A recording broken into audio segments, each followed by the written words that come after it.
என் இனிய தமிழ் மக்களுக்கு புரிசெய்கிறா சுந்தரின் அன்பான வணக்கங்கள்.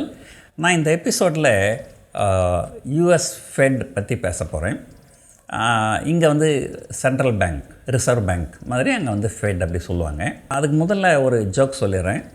ஒரு நாள் ஒரு அரசாங்க அலுவலகத்தில் ஒரு பாம்பு உள்ள நுழைஞ்சிடுச்சு. ஸோ நம்ம வீட்டுக்குள்ளே பாம்பு முதல்ல நுழைஞ்சா என்ன பண்ணுவோம், அதை துரத்துறதுக்கு என்ன பண்ணுவோமோ அதை பண்ணுவோம். ஆனால் இங்கே இருந்த அரசு அதிகாரிகள்லாம் என்ன பண்ணாங்களாம், அந்த இதுக்கு முன்னாடி பாம்பு எப்போது வந்துருக்குதா, அப்போ வந்து என்ன ரூல்ஸ் ஃபாலோ பண்ணாங்க அப்படின்னு ஏதாவது ஃபைல் இருக்கா அப்படின்னு ஃபைலை தேடின்னு இருக்காங்களாம். ஸோ இது எதுக்காக இந்த ஜோக்கு சொல்லுவாங்கன்னா, அரசாங்க உத்தியோகத்தில் வேலை செய்கிற நிறைய பேருக்கு வந்து ஒரு க்ரியேட்டிவ் திங்கிங்லாம் கிடையாது. அவங்க வந்து இதுக்கு முன்னாடி அதிகாரிகள் என்ன பண்ணாங்களோ அதை அப்படியே ஃபாலோ பண்ணிவிடுவாங்க அப்படிங்கிறதுக்காக அதை சொல்லுவாங்க. எதுக்காக சொல்ல வரேன்னா, நிறைய நாட்டில் வந்து சென்ட்ரல் பேங்க் கவர்னர்ஸ் தான் இந்த வேலையை தான் பண்ணுவாங்க. அவங்களுக்கு வந்து புதுசாக க்ரியேட்டிவாக எதுவும் திங்க் பண்ண தெரிலன்னு வச்சிங்களேன். ஏற்கனவே பழைய கவர்னர் அதுக்கு முன்னாடி என்ன பண்ணாங்க அதை அப்படியே செஞ்சுருவாங்க. பொதுவாக என்ன பண்ணுவாங்கன்னா, ஒரு நாடு ரொம்ப செழிப்பாக இருக்கும்போது வியாபாரங்கள்லாம் நல்லா போகுது, அப்போ வேலைவாய்ப்புகள் நிறைய இருக்குது. வேலைவாய்ப்புகள் நிறைய இருக்கும்போது சம்பளம் அதிகமாக வருது. ஸோ அதனால் வந்து நிறைய பணம் புழங்குது. ஸோ நிறைய வந்து பணம் செலவு பண்ணுவாங்க மக்கள். அப்போ வந்து இன்ஃப்ளேஷன் வந்து கொஞ்சம் ஏறும், விலைவாசி வந்து கொஞ்சம் ஏறும். இது வந்து எக்கானமி ஓவர் ஹீட்டிங் அப்படின்னு சொல்லுவாங்க. அப்போ என்ன பண்ணுவாங்க, இந்த எக்கானமி ஓவர் ஹீட்டிங் ஆகும்போது அதை கொஞ்சம் கண்ட்ரோல் பண்ணுறதுக்காக பேங்க்லேருந்து வட்டி விகிதங்களை கொஞ்சம் ஏற்றி விட்ருவாங்க. எதனால் ஏற்றுவாங்கன்னா, இப்போது நிறைய பேருக்கு நல்ல வேலைவாய்ப்பு இருக்குது, நிறைய சம்பளம் வருது, செலவு பண்ணுறாங்கன்னா கொஞ்சம் வட்டி விகிதங்களை ஏற்றி விட்டுட்டாங்கனாக்கா நம்ம எதுக்கு செலவு பண்ணணும், இப்போ பேங்க்கில் வேறு நிறைய வட்டி கிடைக்குது, நம்ம அதில் போட்டு வைக்கலாமே அப்படின்னு சொல்லிவிட்டு ஒரு டெபாசிட்டுக்கு போவாங்க, செலவு பண்ணுறதை குறைப்பாங்க. அப்போது பையரோடைய டிமாண்ட் வந்து கொஞ்சம் குறையும். அதே போல் நிறுவனங்கள்லாம் நல்ல லாபத்தில் இருக்கும்போது நிறைய பணத்தை வங்கியிலேருந்து கடன் வாங்கி பிஸ்னஸ் எக்ஸ்பேண்ட் பண்ணுவாங்க. அங்கே வட்டி விகிதங்களை கொஞ்சம் ஏற்றி விட்டுட்டாக்கா அவங்க வந்து கொஞ்சம் யோசனை பண்ணுவாங்க, ஐயோ நம்ம எதுக்கு அதிகமான வட்டிக்கு கடன் வாங்கணும், அதனால் கொஞ்சம் பிஸ்னஸ் கம்மியாகவே பண்ணுவோம் அப்படின்ற மாதிரி தோணும். அப்போ என்னாகும், உங்களுக்கு சப்ளை சைட்லேயும் கொஞ்சம் குறையும். ஸோ டிமாண்ட் சைட்லேயும் கொஞ்சம் குறையும், சப்ளை சைட்லேயும் கொஞ்சம் குறையும். ஸோ அதனால் வந்து விலைவாசிகள் வந்து கொஞ்சம் கட்டுக்குள்ளே வரும். இதே வந்து ஆப்போசிட்டாக ஏதோ ஒரு பிரச்சனை, நாட்டில் மக்களுக்கு வேலையில்லா திண்டாட்டம் அதிகமாக இருக்குது, வேலைவாய்ப்புகள் பெருகலை, ஸோ வருமானம் இல்லை, அதனால் அவங்க செலவு பண்ணலைன்னும் போது ஒரு கம்பெனியெல்லாம் வந்து தயாரிக்கிற பொருள்கள் வந்து விற்க மாட்டேங்குது, ஸோ கம்பெனிங்களும் நஷ்டமாகுது அப்படின்னு வரும்போது இதை ஊக்குவிக்கிறதுக்காக, ஏதாவது பையருடைய டிமாண்டை இன்க்ரீஸ் பண்ணுறதுக்காக என்ன பண்ணுவாங்க, வங்கியில் வந்து வட்டி விகிதங்களை குறைச்சிருவாங்க. வங்கியில் வட்டி விகிதங்களை குறைச்சிரும்போது என்னாகும், ஒரு சேமிப்பு பண்ணுறவங்க கூட என்ன இது பேங்க்கில் போட்டால் வட்டி ரொம்ப கம்மியாக வருது, அதை விற்றுட்டு நம்ம ஏதாவது செலவு பண்ணலாமே அப்படின்னு சொல்லிட்டு கொஞ்சம் செலவு பண்ணுவாங்க. அப்போ வந்து கொஞ்சம் எக்கானமி பிக்கப் ஆகும். ஸோ பையர் சைடு டிமாண்டும் கொஞ்சம் அதிகமாகும். அதே போல் நிறுவனங்களும் என்ன இது நம்ம வியாபாரம் சரியாக போக மாட்டேங்குது அப்படின்போது கொஞ்சம் வட்டி விகிதங்கள் கம்மியாக இருந்ததுன்னா, சரி பரவாயில்ல, வட்டி கம்மியான வட்டி தானே, கொஞ்சம் வாங்கி கொஞ்சம் பிஸ்னஸ் எக்ஸ்பேண்ட் பண்ணி தான் பார்ப்போமே அப்படின்னு சொல்லிட்டு பண்ணுவாங்க. அப்போது சப்ளை சைடும் வந்து கொஞ்சம் டிமாண்ட் அதிகமாகும். So demand side supply side ரெண்டு பக்கமும் ஒரு ஊக்குவிப்பாங்க. எக்கானமி டவுனில் இருக்கும்போது சப்ளை சைடு டிமாண்ட் சைடு ரெண்டு பக்கமே டிஸ்கரேஜ் பண்ணுவாங்க, எக்கானமி வந்து கொஞ்சம் ஓவர் ஹீட்டிங் ஆகும்போது. இதுதான் வந்து பொதுவாக வந்து பண்ணுறது. ஆனால் பல நேரங்களில் பிரச்சனைகள் வந்து ஒரே மாதிரி இருக்காது. ஒரு உதாரணத்துக்கு பார்த்திங்கன்னா, இப்போ வந்து யூஎஸில் வந்து இன்ஃப்ளேஷன் அதிகமாக இருக்குது. யூஎஸில் இன்ஃப்ளேஷன் அதிகமாக இருக்குதுன்னு என்ன பண்ணுறாங்க, இன்ஃப்ளேஷன் அதிகமாக இருக்குது, அதனால் நம்ம வந்து வட்டி விகிதங்களை ஏற்றிக்கின்னு இருப்போம். ஏன்னா இதை தானே எல்லா சென்ட்ரல் பேங்க் கவர்னரும் பண்ணாங்க, இதுக்கு முன்னாடி இந்த ஃபெட் சேர்மன் எல்லோரும் இது தானே பண்ணாங்க அப்படின்னு அதை பண்ண ஆரம்பிச்சிட்டாங்க. உண்மை என்னென்னா, இந்த தடவை வந்து எக்கானமி ஒன்றும் பெருசாலாம் வந்து அங்கே ஓவர் ஹீட்டிங்லாம் ஆகலை.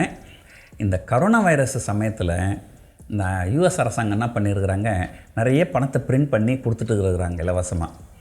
அது வந்து ஆங்கிலத்தில் ஹெலிகாப்டர் மணி அப்படின்னு சொல்லுவாங்க. ஹெலிகாப்டரில் வந்து பணத்தை போடுற மாதிரி. இந்த பணப்புழக்கம் வந்து ரொம்ப அதிகமாகிடுச்சு. இந்த பணப்புழக்கத்தை வட்டி விகிதங்களை ஏற்றாமல் வேறு ஏதாவது பண்ணி இந்த பணப்புழக்கத்தை அவங்க கட்டுக்குள்ளே கொண்டு வந்திருக்கணும். ஆனால் விலைவாசி ஏறுது, வட்டி விகிதங்களை ஏற்றுவோம் அப்படின்னு தொடர்ந்து வட்டி விகிதங்களை ஏற்ற ஆரம்பித்தாங்க. பொதுவாக சொல்லுவாங்க, ஃபெட் வந்து எப்போல்லாம் வந்து வட்டி விகிதங்களை ஏற்ற ஆரம்பித்தாங்கன்னா, ஏதாவது ஒன்று நாசமாக போகிற வரைக்கும் அவங்க வந்து ஏற்றிக்கினா தான் இருப்பாங்க. ஏதாவது ஒன்று நாசமாக போனால் தான் ஐயோ நம்ம ஏற்றுறது தப்பு அப்படின்னு அவங்களுக்கு தோணும் அப்படின்னு சொல்லுவாங்க. ஸோ அதுதான் வந்து இப்போ நடந்திருக்குது. இந்த சிலிக்கான் வேலி பேங்க் அப்படின்றது வந்து கொலாப்ஸ் ஆகிடுச்சு. அது வந்து ஒரு மிகப்பெரிய ஒரு அடின்னு தான் சொல்லணும். இவங்க வந்து கண்டினியூஸாக வட்டி விகிதங்களை ஏற்றுறதுனால என்ன பிரச்சனைகள்? டெய்லி 0.25% 1/2% ஏற்றி ஒரு 10% ஏற்றுட்டா உடனே 10 நாளில் இன்ஃப்ளேஷன் குறைஞ்சிருமா? குறையாது. அதுக்கு கொஞ்சம் டைம் கொடுக்கணும். இவங்க அதுக்கு டைம் கொடுக்காமையே வந்து இவங்க தொடர்ந்து ஏற்றினே வந்திருக்கிறாங்க. இதனால தான் வந்து பல பிரச்சனைகள் வந்து பேங்க்கில் அளவில் எதிர்வச்சிருக்குது. கிட்டத்தட்ட இதுவரைக்கும் அமெரிக்க சரித்திரத்தில் 3 பெரிய வங்கிகள் பேங்க்ரப்டாக இருக்குது. அதில் 2 வங்கிகள் கடந்த ஒரு வாரம் 2 வாரத்தில் நடந்திருக்குது.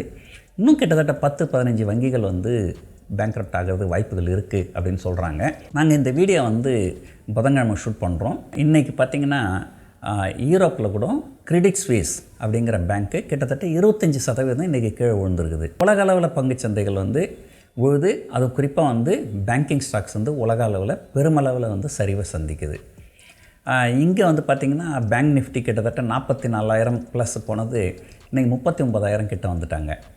அது பார்த்திங்கன்னா கிட்டத்தட்ட எத்தனை சதவீதம்? கிட்டத்தட்ட 10-15% இறங்கி இருக்கிறாங்க. ஸோ நமக்கு ஏற்கனவே அதானியில் பிரச்சனை.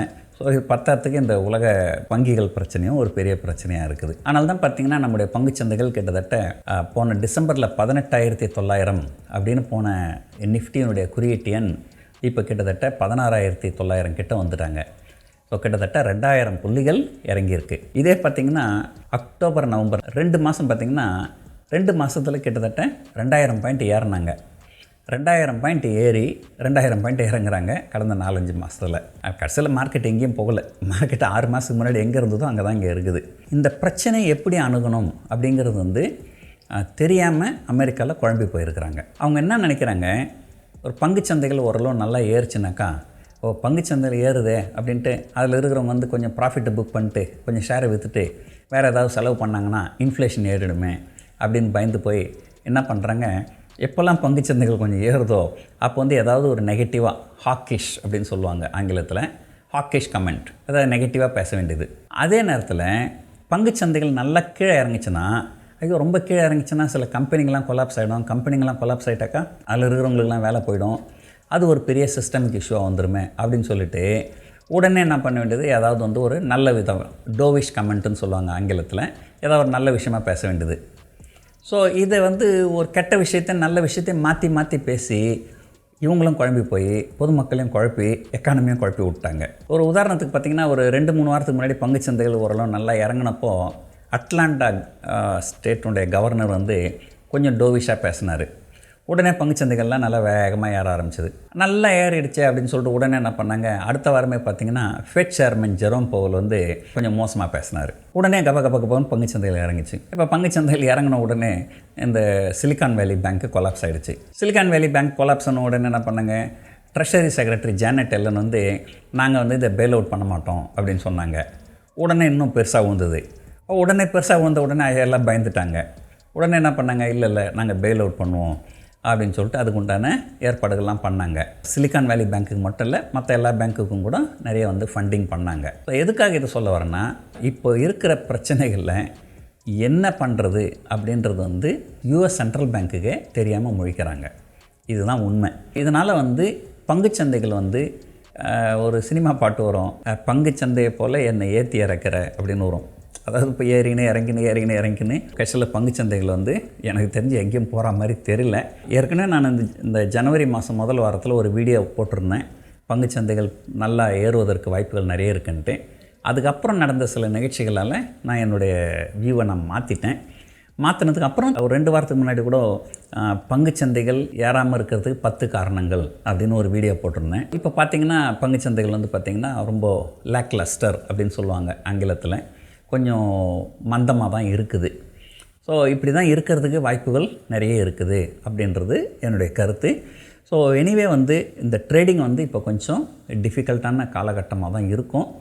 அதனால் வந்து அனாவசியமாக நிறைய இப்போ மார்க்கெட்டுக்குள்ளே இறங்கிடுச்சே நம்ம வாங்கலாம் அப்படின்னு வாங்கினீங்கன்னா அங்கேருந்து இன்னும் இறங்கும். அதுதான் நான் சொல்லுவேன், hope is the worst enemy in stock market அப்படின்னு சொல்லுவேன். அதனால் வந்து ரொம்ப கேர்ஃபுல்லாக இருங்க. எனக்கு தெரிஞ்சு இந்த அமெரிக்க பங்குச்சந்தைகள் ஒரு தெளிவு, அதாவது என்றைக்காவது ஒரு நாளைக்கு வந்து ஃபெட் வந்து சொல்லுவாங்க, இவ்வளோ தான், இதுக்கு மேலே நாங்கள் வந்து இன்ட்ரெஸ்ட் ரேட்டை ஏற்ற மாட்டோம் அப்படின்னு அவங்க சொல்லுவாங்க. அப்படி சொல்கிற வரைக்கும் பங்குச்சந்தையில் எதுவும் முதலீடு பண்ணாமல் இருக்கிறது நல்லது. நீங்கள் நீண்ட கால அடிப்படையில் முதலீடு பண்ணுறதுனா வேறு விஷயம். பட் ஷார்ட் டேர்ம் அல்லது மீடியம் டேர்ம் 6 மாதம் அல்லது 1 வருஷம் அப்படின்ற ஒரு வியோடு நீங்கள் பண்ணுறதுனா இப்போ கொஞ்சம் கேர்ஃபுல்லாக இருக்கிறது நல்லது. ஸோ இதுதான் என்னுடைய கருத்து. இந்த வீடியோ உங்களுக்கு பிடிச்சிருக்கும்னு நினைக்கிறேன். நன்றி, வணக்கம்.